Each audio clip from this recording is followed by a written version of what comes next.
Everyone, स्वागत है आप सभी का हमारे ऑनलाइन क्लासेस में।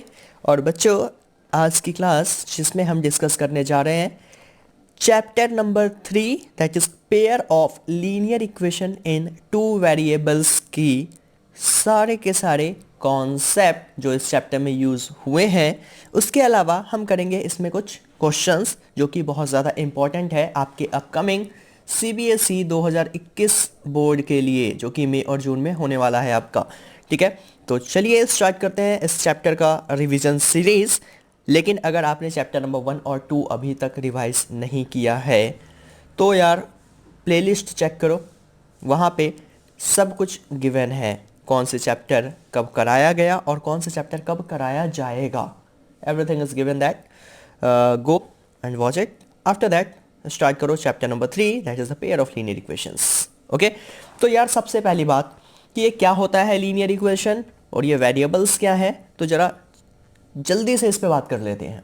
ठीक है, तो सबसे पहले अगर मैं बात करूं इक्वेशन, ठीक है, तो दैट इज बेसिकली बनता कैसे है। तो यार कोई भी जब इक्वेशन की बात होती है तो यार वो बेसिकली फॉर्म होता है दो चीज़ों से मिलकर। एक होता है आपका वेरिएबल और एक होता है कांस्टेंट। जब ये दोनों आपस में मिलते हैं और इसके इक्वल टू में आ जाता है 0, तो वो बन जाता है एक इक्वेशन। सपोज मैंने ऐसा लिखा कि 2x plus 4y plus 6 which is equal to 0, या सिंपली मैंने लिख दिया 2x plus 4 which is equal to 0। ये सारे के सारे इक्वेशंस हैं। यही जब आपने पोलिनोमियल में बात करा था तो मैंने सिंपली बोला था कि 2x plus 4 that is the polynomial, equal to 0 नहीं है तो पोलिनोमियल। बट अगर इक्वल टू में 0 लग गया तो वो बन चुका है इक्वेशंस। इस चीज़ के बारे में मैंने डिटेल में चैप्टर नंबर 2 में बताया है, दैट्स उतना डीप में अभी नहीं जा रहा हूँ। तो इक्वेशन बेसिकली ये होता है। वेरिएबल क्या होता है, तो हो गया आपका x y z जो भी होता है, ये सारे के सारे वेरिएबल्स होते हैं। तो दैट्स वाई इस चैप्टर में अगर देखोगे तो यार वेरिएबल कह रहा है कि pair of linear equation in two variable, that means यहाँ पे वेरिएबल दो हैं। दो वेरिएबल कौन कौन है, तो इस चैप्टर में दो वेरिएबल x और y की जनरली बात किया गया है। कहीं पे किसी क्वेश्चन में s और t भी हो सकता है ना, u और v भी हो सकता है, these are variables, but generally मैं कहूँगा x और y की बात की गई है। ओके, दूसरी बात उसने बोला pair of linear equation, that means linear equation तो है बट पेयर यानी कि जोड़े, यानी कि दो। दैट्स वाई यानी कि यहाँ पे दो इक्वेशंस की बात होगी। तो कोई भी एक इक्वेशन, लीनियर इक्वेशन जो है वो किस फॉर्म में होता है, तो लीनियर इक्वेशन रिप्रेजेंट होता है ax plus B Y plus C is equal to 0। क्यों है ये लीनियर, बिकॉज कोई भी अगर इक्वेशन लीनियर है that means the degree of that equation, degree is the highest power and that is 1। Linear equation में जो डिग्री है, मैंने बात करी लीनियर इक्वेशन में, तो लीनियर इक्वेशन की जो डिग्री होती है that is 1, it means the highest power of that equation is 1। Okay, और ये जनरल फॉर्म है, that is the basically general form of any linear equation. Okay, और यहाँ पे बात होती है pair of linear equation, that's why यहाँ पे पेयर ऑफ लीनियर इक्वेशन में अगर मैं बात करूँ, pair of linear equation in two variable यानी कि दो वेरिएबल में, तो यार यहाँ पे दो डिफरेंट इक्वेशंस, एक होगा a1x plus b1y plus c1 equal to 0, दूसरा होगा a2x plus b2y plus c2 equal to 0। यहाँ पे देखो a1 a2 b1 b2 c1 c2, ये दो डिफरेंट चीज़ें हैं, दो डिफरेंट कांस्टेंट टर्म्स है, बट वेरिएबल्स x और y है ना। तो इन चीज़ों को अब करना क्या है, तो हमें जब भी दो इक्वेशन दिया रहता है तो क्वेश्चन आपसे बोलता है you have to solve that equation, solve करो इस लीनियर इक्वेशन को, या फिर solve for x and y, या find the value of x and y। इन हर एक केस में आपका काम होगा x और y की वैल्यू निकालना, और इस x और y की वैल्यू निकालने के लिए हमारे पास दो मेथड्स हैं। ठीक है, क्या है, we have two methods to solve any linear equations. और वो दो मेथड कौन कौन से हैं किसी भी लीनियर इक्वेशन को सॉल्व करने का, तो बच्चे वो दो मेथड है, एक ग्राफिकल मेथड और एक है अलजेब्रिक मेथड। क्या है, एक है graphical method and one is your algebraic method. तो बच्चे, मैं अगर बात करूं आज अलजेब्रिक मेथड की, तो अलजेब्रिक में एक है सब्स्टिट्यूशन, सब्स्टिट्यूशन मेथड। दूसरा है इसी में एक है एलिमिनेशन, एक है elimination method.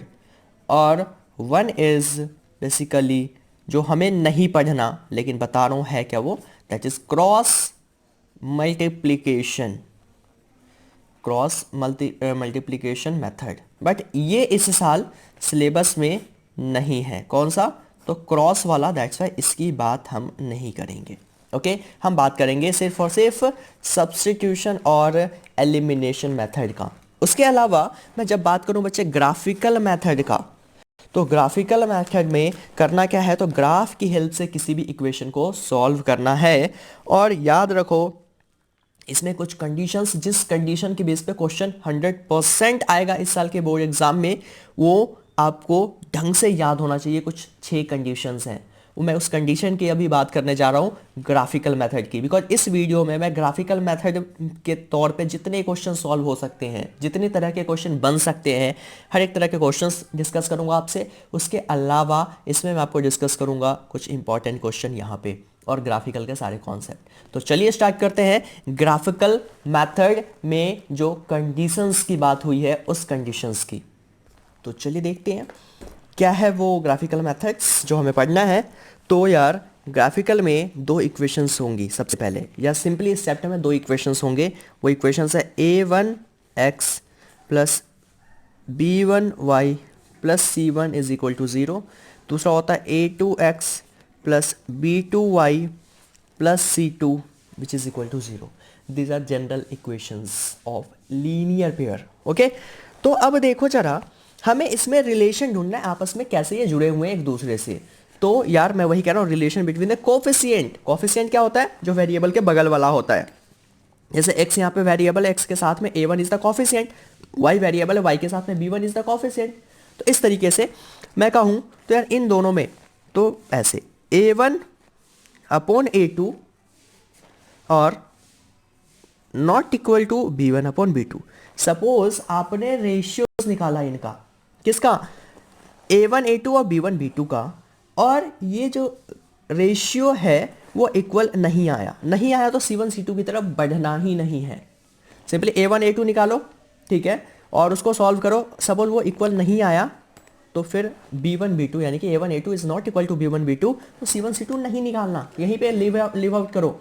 And this type of relation का जो ग्राफ है वो ग्राफ बनता है intersecting, these are intersecting lines. यानी कि इसका जो ग्राफ बनेगा उसमें वो लाइन एक दूसरे को इंटरसेक्ट करेगा। दैट मीन्स कुछ ऐसा, सपोज आपका पता ही है ये है एक्स एक्सिस, ये है वाई एक्सिस। सपोज ये पहला इक्वेशन, इससे ग्राफ कुछ ऐसा जा रहा है, ठीक है। दूसरा इससे ग्राफ में भी कुछ ऐसा जा रहा हो, यहाँ पे एक दूसरे को इंटरसेक्ट किया, तो दैट इज द इंटरसेक्टिंग। तो एक जगह पे इंटरसेक्ट कर रहा है तो इसी को हम नाम देते हैं नंबर ऑफ सॉल्यूशंस। कैसा होगा, तो हम कहते हैं यूनिक सॉल्यूशन। यूनिक का मतलब होता है only one solution. Unique solution it means only one solution. जितनी जगह पे कट करेगा एक ही सॉल्यूशन। यहां से देखो x की वैल्यू और y की वैल्यू निकल सकता है, that's why unique solution. Consistency, consistence मतलब होता है अगर किसी इक्वेशन का एक भी सॉल्यूशन है, एट लिस्ट वन सॉल्यूशन, एक या एक से ज्यादा, एटलीस्ट एक तो होना ही चाहिए। तो अगर एक भी सॉल्यूशन है देन उस केस में वो कंसिस्टेंट कहलाता है। तो therefore this pair of linear equation are consistent, क्योंकि इसका एक सॉल्यूशन एटलीस्ट है, वो एग्जिस्ट करता है, that's why they are consistent. इसी में अगर मैं आगे मूव करूं तो दूसरा कंडीशन है that is all about a1 upon a2 equal to b1 upon b2 but that is not equal to c1 upon c2। अब मानो a1 a2 आया, जो b1 b2 आया वो इक्वल आ गया, बट वो c1 c2 का इक्वल नहीं आया। इस केस में ये जो लाइन बनेगा वो बनेगा पैरेलल। कैसा लाइन बनेगा, इसका जो ग्राफ बनेगा that is the parallel. Suppose देखो आपका फिर से ये x है, ये y है, तो इस पे लाइन जा रहा है पैरेलल। सपोज एक ऐसे गया तो दूसरा भी बिल्कुल इसके पैरेलल जाएगा। अगर पैरेलल जाएगा तो दैट मीन्स इन दोनों के बीच का डिस्टेंस हमेशा क्या रहेगा, सेम रहेगा। क्या कभी एक दूसरे को कट करेगा?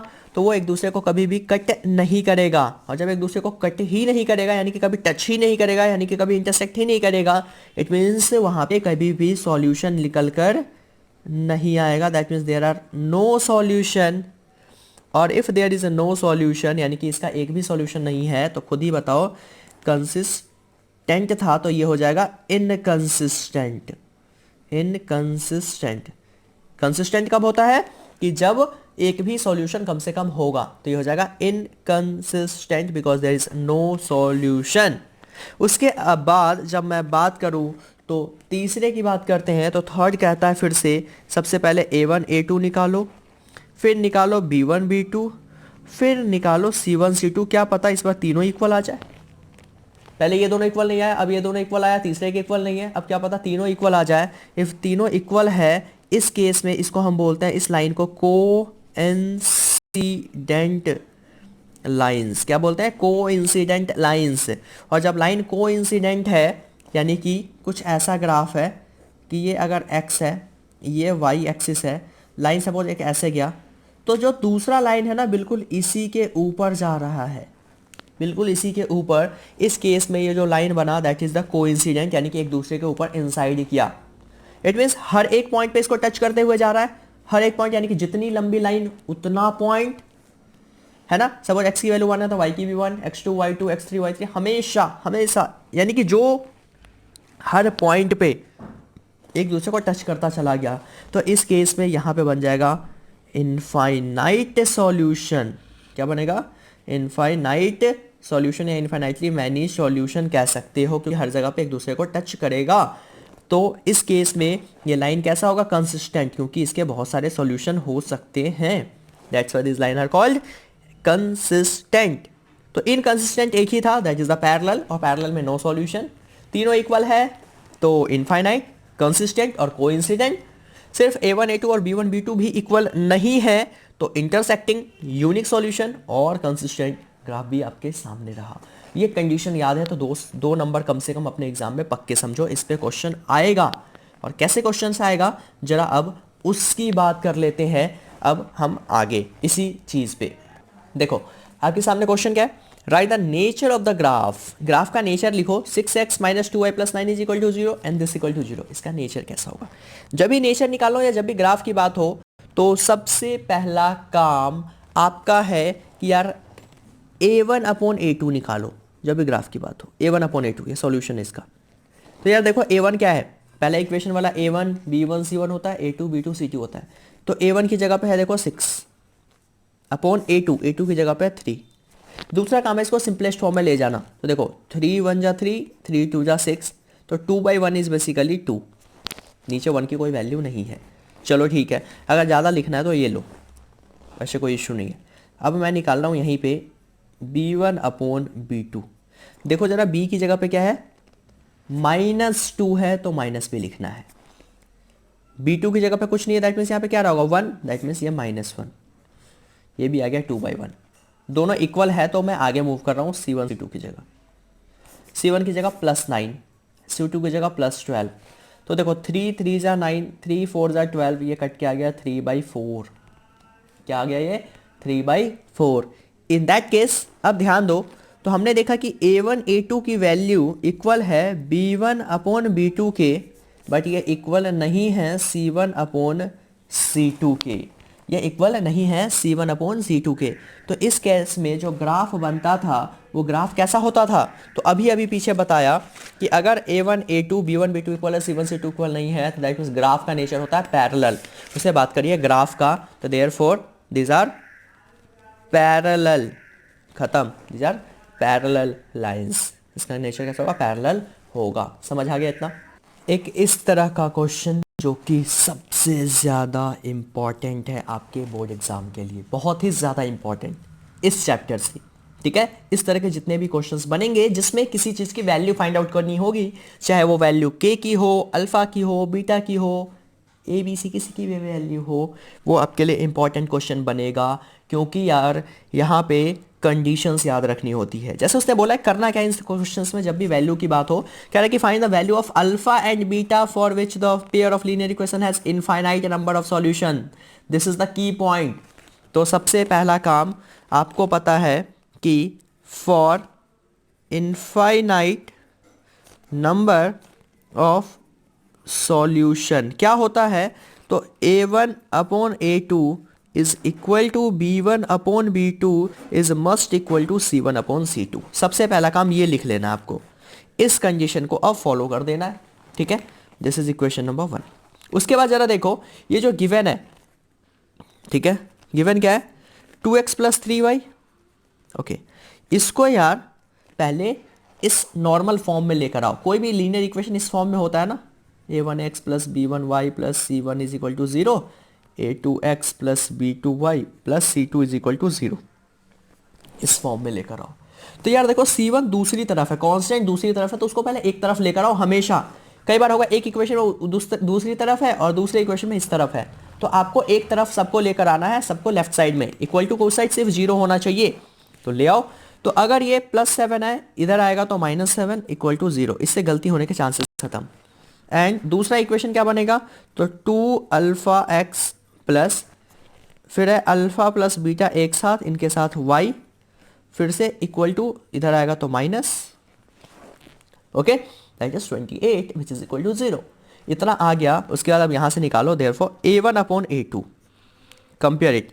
a1 की जगह देखो क्या है, x के अलावा, आप लोग x भी लिख दे तो ये गलतियां होती है, x के बगल वाला इसका कोएफिशिएंट 2, a2 क्या है, तो x के अलावा जो भी है 2 अल्फा,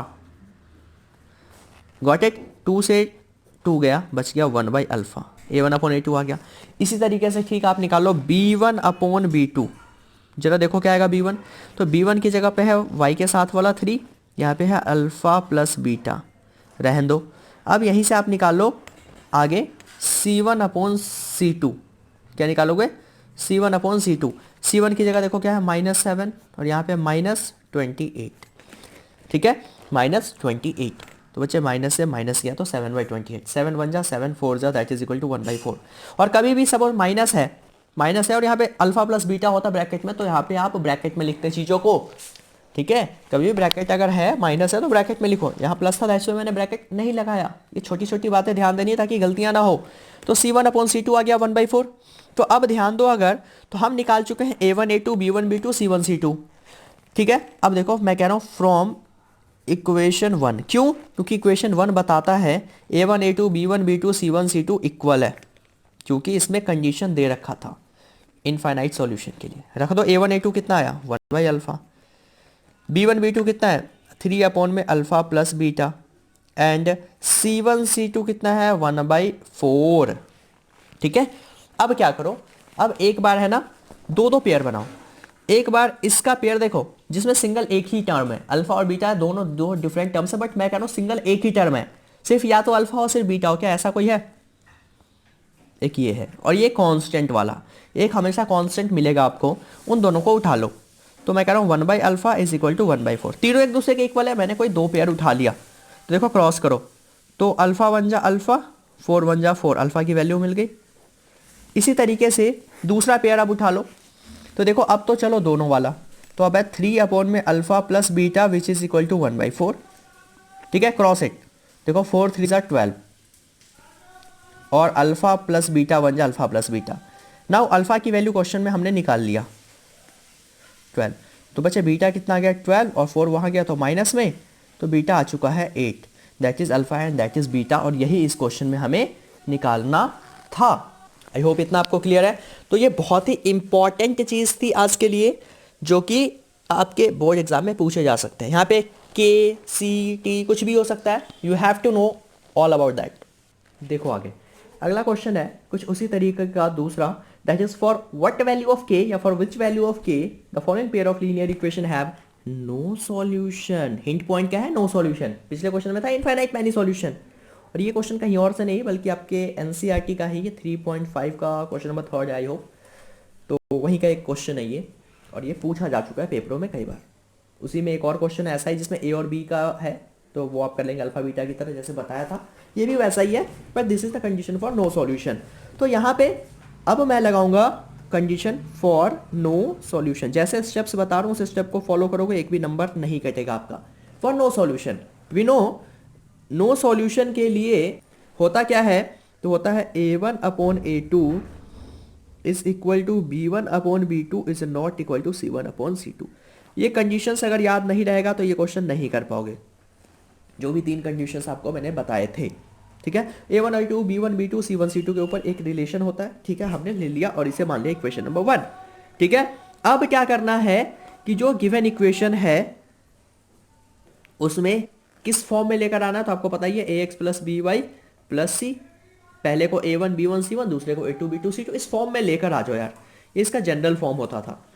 c उधर है, एक तरफ लेकर आओ, कितना हो जाएगा 3x प्लस वाई, और प्लस 1 यहाँ आएगा तो -1, माइनस अगर यहाँ आएगा तो प्लस। दूसरा है देखो 2k -1 इस पूरे के साथ x प्लस k -1 और इस पूरे के साथ y, और ये पूरा 2k + 1 अगर इधर आएगा, देखो मैंने इसको ऐसे ब्रैकेट में रखा, पूरे को एक तरफ लेकर आया तो सीधे मैंने माइनस कर दिया एक साथ। और सिंपल सा लॉजिक है, अगर ये ब्रैकेट से बाहर आएगा तो -2k -1, जो आपके दिमाग में चल रहा होगा कि ये उधर गया तो माइनस, ये भी माइनस, वही चीज है, मैंने ब्रैकेट लगा रखा है। ठीक है ना, ओवरऑल। अब देखो क्या हो गया कि देखो इतना जब सब कुछ आ गया, ठीक है, तो देयरफॉर मैं निकालूंगा a1/a2। a1 कितना है तो x के साथ वाला, a2 कितना है तो x के साथ वाला 2k -1, लीव इट आउट। अब इसी में निकाल लो आप b1/b2। ठीक है, कितना है देखो y के साथ वाला, y के साथ कुछ नहीं है तो 1, यहाँ पे y के साथ कुछ है दैट इज k -1, और इसी में अब आप निकाल लोगे c1/c2। कितना है देखो ध्यान से, तो यार c1 की जगह है -1 बच्चे, और c2 की जगह है माइनस, और ब्रैकेट में 2k + 1, माइनस प्लस का ध्यान देना है। देखो माइनस से माइनस कैंसिल हो गया तो बच वही जाएगा, but you have to show it.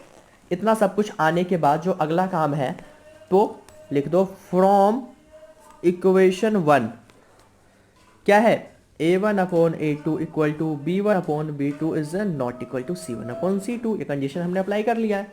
Okay, तो a1/a2 है कितना, तो 3/2k -1 इक्वल टू b1/b2 कितना है, तो 1/k -1 not equal to c1/c2 कितना है, तो दैट इज 1/2k + 1। हमने निकाला है सब कुछ। अब अगला काम, इनको सॉल्व करो। ठीक है, नॉट इक्वल टू को अभी थोड़ी देर आए तो इसको सॉल्व करो। कितना आएगा देखो 3k, देखो 3 1 जा 3, 3k -3 1 जा 3, इसको इससे मल्टीप्लाई किया, इसको इससे किया, इसको यहाँ, तो 2k 1 जा 2k और -1 k को एक तरफ करो, 2k यहाँ आ गया, प्लस यहाँ आया तो माइनस, यहाँ -1 और ये -3 दूसरी तरफ गया तो +3, तो क्या हो गया सॉल्व हो के 2, 3k में से 2k गया तो k, दैट मीन्स k की वैल्यू आ चुकी है 2। ओके, नो इश्यू, k की वैल्यू 2। अब कई लोग इसको ऐसे ही छोड़ देते हैं, वहां पे उनके नंबर लूज हो जाते हैं। तो जरा देखो, अब मैं कह रहा हूं इसको भी सॉल्व कर लो, ये मेरा कहना है, इसको सॉल्व करो। k -1 1 जा k -1 नॉट इक्वल टू, तो नॉट इक्वल टू, इसको यहाँ करो तो आ जाएगा 2k + 1। ठीक है, 2k + 1, इसको यहाँ लेकर आओ तो k और ये 2k यहाँ आएगा तो माइनस, समझ रहे हो, +2k इधर आएगा तो माइनस, यहाँ नॉट इक्वल टू, ये +1 है और ये माइनस वहाँ गया तो प्लस, दैट इज 2, और ये सॉल्व कर देगा -k, क्या देगा -k, क्योंकि बड़ा नंबर ये है और ये माइनस वहाँ गया, तो देखो तो k की पॉसिबल वैल्यू क्या क्या है, तो मैंने कहा k की वैल्यू पॉसिबल है 2, और जो नहीं है पॉसिबल दैट इज -2। समझ आ गया। कई सारे क्वेश्चंस में ऐसा भी आएगा कि ये आए ही ना, सिर्फ इतना आ जाए। सपोज यहाँ पे कुछ नहीं है k, सपोज इन दोनों में है या इन दोनों में है, इसमें कुछ नहीं है, in that case you have to write down, suppose ये आ गया, ये नहीं आया, उस केस में आप लिखोगे the value of k is all real number except this, but यहाँ पे 2 वैल्यूज है तो लिव इट आउट, इतना करके छोड़ दो, सही है वो। मैं अब जरा और आगे मूव करता हूँ कुछ और क्वेश्चन के साथ। अब देखो अगला क्वेश्चन, ये भी एक इंपॉर्टेंट क्वेश्चन है 3 मार्कर में। कह रहा है कि draw the graph of the equation, आपको ग्राफ बनाना है इस इक्वेशन से, एंड उसके बाद जो भी फॉर्म होगा वहाँ पे फिगर, यहाँ पे तो चलो बोल भी दिया ट्रायंगल, बट सपोज कहीं पे रेक्टेंगल कहीं पे स्क्वायर, जो भी फॉर्म हो रहा है उसके वर्टिसेस लिखने के लिए, ठीक है, and also the area of that. Okay, तो चलो जरा निकालते हैं कैसे निकलेगा इन क्वेश्चंस को। आपको यार ग्राफ बनाने नहीं आता कई लोगों को, तो सबसे पहले जो इक्वेशन है उसे लिखो, ठीक है, 2x plus Y is equal to 4, और इसी से जरा पॉइंट्स ड्रॉ करो। कैसे? तो इस तरीके से कम 2 पॉइंट बस। ओके, सपोज बच्चे अब क्या करना है, मैं एक बार करता हूँ y को 0, सपोज मैंने y को 0 रखा तो x कितना आएगा, तो अगर y 0 है खुद देखो, y इज 0 तो बचा 2x इज इक्वल टू 4, और ये 2 मल्टीप्लाई में अब x के साथ 2 अपॉन में जाएगा, तो हो जाएगा 2x is equal to 4, x हो जाएगा 4/2, कट के आ गया 2। अब मैंने क्या किया, सपोज x को 0 रख दिया तो y कितना आएगा 4। कुछ भी हो आप अलग अलग पॉइंट्स रख सकते हो, x की या y की अपनी मर्जी से, कोई भी 1 2 3 4 जो आपकी मर्जी है वो चॉइस रखो, वैल्यू रखो और वहां से ग्राफ बना लो। मैं ये रखता हूं, ठीक है। अब देखो इसी तरीके से मैं लिख रहा हूं अब 2x minus Y is equal to 4। अब जरा इससे ग्राफ बना रहा हूं, यानी कि पॉइंट प्लॉट्स कर रहा हूं। फिर से देखो x और y, सपोज अब मैंने y को रखा 0, फिर से तो x कितना आ जाएगा 4/2, यानी कि फिर से 2, ठीक है। अगर मैंने क्या रखा y को 0 तो x आ गया 2, बट अगर मैंने अब रखा x को 0 तो y कितना आएगा, minus Y is equal to 4, ये माइनस वहां जाएगा तो सिंपली -4, y की वैल्यू -4, इतना आ गया। अब इससे जरा हम ग्राफ प्लॉट करने की ट्राई आउट करते हैं। ग्राफ कुछ ऐसे बनता है, देखो ये x, ठीक है, ये होता है आपका y, ठीक है। या तो ढंग से बनेगा भी नहीं, मैं काम करता हूँ इसको है ना दूसरे पेज पे बना देता हूँ, ठीक है। ये पॉइंट्स आ चुके हैं आपके, या फिर इसी को थोड़ा सा ऊपर ऐसे यहाँ ले लो, ये x, ये लो y, y डैश, ये x डैश, ठीक है। इस पे बना रहा हूँ, यहाँ पे ढंग से बनता नहीं नीचे। अब देखो करना क्या है, इसको मैंने 0 प्लॉट कर लिया। अब क्या करो, क्या क्या पॉइंट्स है 1 2 3 4 ना, सब पे 1 2 3 4 5, 1 2 3 4 5। आप लोग ग्राफ पे करेंगे, इधर लेफ्ट में माइनस होता है, ओके। यहाँ देखो -1 -2 -3 -4 -5, सब में पॉइंट्स ले लिए कुछ कुछ जितना हमें ज़रूरत था अप्रॉक्स। देखो अब कह रहा है सिर्फ पहले एक जो इक्वेशन है उससे ग्राफ प्लॉट करो, एक बार में एक इक्वेशन से। पहले इसके क्या है, x पे 2, y पे कोई पॉइंट नहीं है, that means this is the point y0। अगला है x पे 0, ओके, x पे 0 बट y4 यहां पे, दैट मीन्स ये कुछ ऐसे जाएगा लाइन,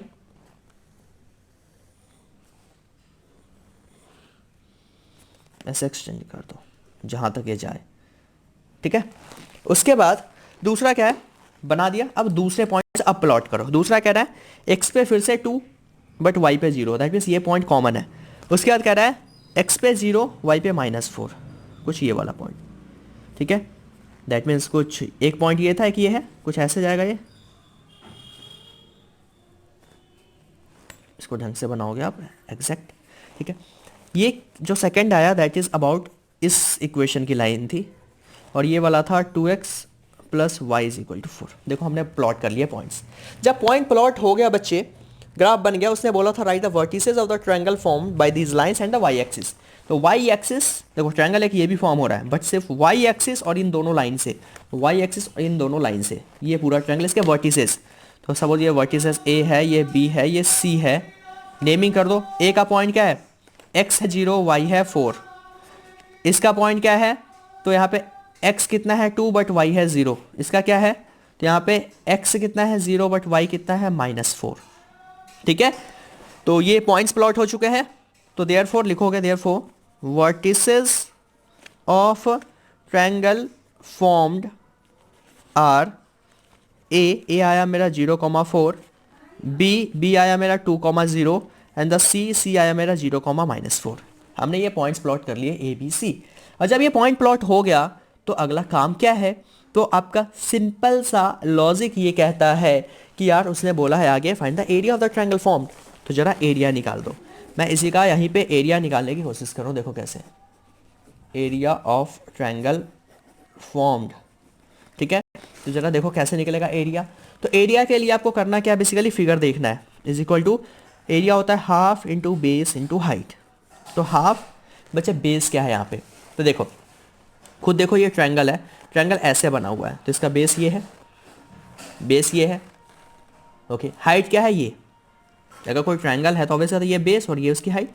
तो देखो बेस है ये वाला, कितना यूनिट, तो आपको इसको काउंट करना है। कैसे काउंट करना, तो देखो यहाँ से यहाँ एक इंटरवल, 1 2 3 4, है ना। या फिर काउंटिंग देखो ना, 0 से लेकर 4 तक, तो 4 काउंटिंग में आप गलत करें तो दैट्स मैं इंटरवल गिनता हूँ, 1 इंटरवल, 2 इंटरवल, 3 और 4। आप लोग पॉइंट्स गिनते हो 1 2 3 4 5, गलत हो जाएगा। आई थॉट इंटरवल 1 2 3 4, नीचे देखो 5, फिर यहाँ से यहाँ 6 7 8, देयर आर 8 इंटरवल्स। हाइट कितनी है, तो देखो मैक्सिमम का किस पॉइंट तक गया, 2 तक, यानी कि 1 और 1 2 इंटरवल। देखो 2 से 2 कैंसिल, तो आ गया 8, and 8 square unit is the answer, या फिर that is the area of that triangle form, क्योंकि एरिया है तो स्क्वायर तो होगा ही आंसर में, तो that's why 8 square unit is the answer of that question. समझ आया इतना। ये एक क्वेश्चन जो बहुत ज़्यादा ट्रेंडिंग में है आजकल, बहुत ज़्यादा पूछा जा रहा है, वो क्वेश्चन है कि यार इस तरह के क्वेश्चन कि x इज इक्वल टू -2 और x is equal to 3 has, क्या होगा, unique solution, no solution, 2 solutions, infinite many solutions. इस केस में क्या करेंगे, कहीं पे दे दिया y is equal to 0 and y is equal to 4, इन केसेस में क्या करेंगे। तो बहुत सिंपल सा लॉजिक है यार, ध्यान दो। तो इसका मतलब कहना क्या चाहता है ये क्वेश्चन, ठीक है, 1 मार्कर के लिए बढ़िया क्वेश्चन है, फंसते हैं बच्चे। और अभी आप भी सोच रहे होंगे, अगर आता है तो कमेंट कर दो। 0, ये x एक्सिस, ये y एक्सिस, ठीक है। अब इसने बोला x की वैल्यू यहाँ पे देखो, दैट इज x डैश, नीचे पता ही आपको y डैश, x होता है -1 -2 एंड ऑल, ओके। तो अब ज़रा देखो, उसने बोला एक बार x की वैल्यू क्या है, -2 है, दैट मीन्स y कुछ भी हो सकता था, x is always remains -2, but y कुछ भी हो सकता है। इस वजह से कुछ ऐसा लाइन जाएगा, जाएगा नहीं जाएगा, खुद देखो, x -2 था, y क्या पता 1 रहा हो, एक बार y 2 रहा हो, y 3 रहा हो, बट x इज ऑलवेज -2। दूसरा है x is equal to 3, but इसमें भी दैट मीन्स y कुछ भी हो सकता है ना, x is equal to 3 but y कुछ भी हो सकता है हर एक पॉइंट पे। इट मीन्स ये दोनों लाइन एक दूसरे के क्या है, पैरेलल है। फिर पैरेलल अगर है तो उसमें कोई सॉल्यूशन नहीं निकलेगा। इस तरीके से आप ऑप्शन को टिक कर सकते हो जो भी ऑप्शन में है, और या फिर मैं कहूँ तो ये इनकंसिस्टेंट भी होगा, जो ऑप्शन में है उसके साथ चले जाओ आप, है ना। तो ये चीज़ें ध्यान देना। समझ यहीं दे दिया y इज इक्वल टू कुछ, y इज इक्वल टू कुछ, दैट मीन्स y ऐसे रहेगा, उस केस में भी नो सॉल्यूशन। चीज़ों को ध्यान देना, इक्वेशन क्या कह रहा है जरा ग्राफ प्लॉट करके देख लेना, और उसके बाद इसका आंसर आप कर सकते हो, गॉट इट। लेकिन हाँ, अगर x की एक वैल्यू और y की दूसरी वैल्यू है तो उस केस में फिर ग्राफ प्लॉट करके देखोगे, समझ आया, और ग्राफ के हिसाब से आंसर दोगे।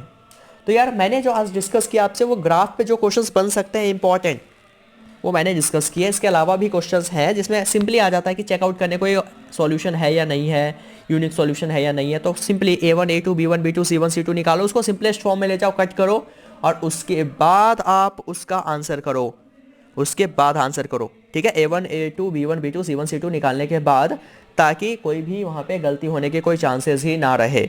आई होप चीज़ें क्लियर है आपको। तो उसके बाद आप कर सकते हो, आपको चीज़ें करनी क्या है, तो लर्न करनी है A1 A2 B1 B2 C1 C2, ठीक है।